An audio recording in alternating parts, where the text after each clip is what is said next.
Trump's trial travails. Student protests backfire on America, and the FTC bans non-compete clauses. Let's get into it. In a tumultuous day in court, Donald Trump faced a barrage of setbacks as the judge questioned the credibility of his defense lawyer, and a pivotal witness unveiled a scheme dubbed the Trump Tower Conspiracy. David Pecker, former publisher of the National Enquirer, provided gripping testimony recounting a pivotal 2015 meeting at Trump Tower where Trump, Michael D. Cohen, and himself allegedly plotted to conceal damaging stories threatening Trump's presidential campaign. Prosecutors argue that this effort, involving tabloid tactics of catch and kill, aimed to shield not only Trump's personal reputation, but also his political prospects. Pecker's revelations came amidst a contentious hearing with prosecutors alleging multiple violations of a gag order by Trump, who faces contempt charges. The trial centers on Cohen's $130,000 payment to Stormy Daniels, allegedly made at Trump's behest, with prosecutors accusing Trump of falsifying business records to cover up the reimbursement's true purpose.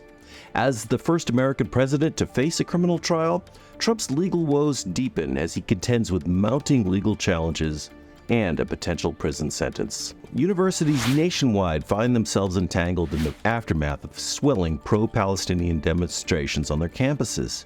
Instances at New York University, Yale, and Columbia University have seen protests escalate into confrontations, prompting police intervention and arrests. University administrators now grapple with the challenge of maintaining order amid a climate where many Jewish students feel unsafe and are subjected to physical assaults and verbal abuse merely for their identity. In this realm of free speech, universities navigate a delicate balance, questioning where the line is between free expression and hate speech. And recent events, including the departures of the presidents of Harvard and the University of Pennsylvania due to perceived weak responses at House hearings, have compelled leaders to adopt a more assertive stance.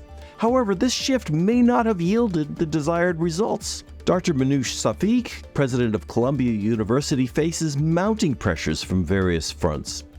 Threats from donors to withdraw funding and calls for resignation by politicians, notably all of New York's Republican House members led by Elise Stefanik, intensify the strain.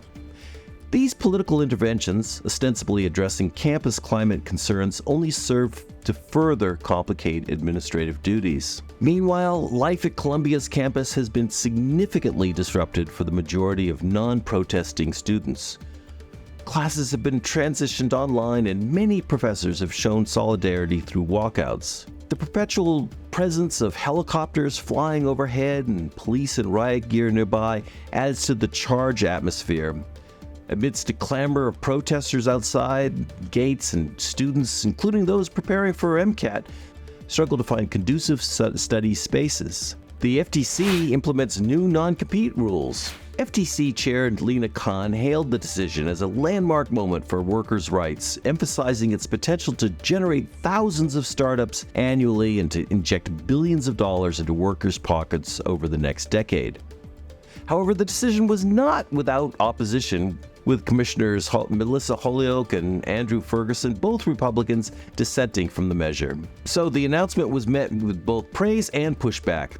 President Biden lauded the FTC's move as a victory for workers' freedoms to choose their employers, while the U.S. Chamber of Commerce vowed to challenge the decision in court, arguing that it represents an overreach of federal authority. But the impact of the ban is expected to be far-reaching, particularly for workers in finance and professional services, who are most affected by non-compete clauses. Studies suggest that these clauses suppress wages, making it harder for workers to seek better employment opportunities elsewhere.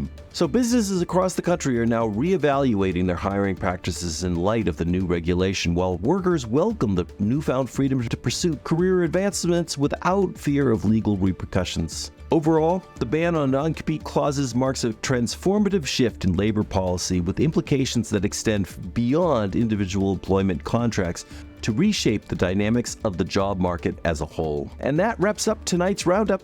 We aim to keep you informed and engaged. And remember to like, subscribe, and look over here for other episodes in our series, and hit that bell below for notifications. And join us again tomorrow for more stories that matter.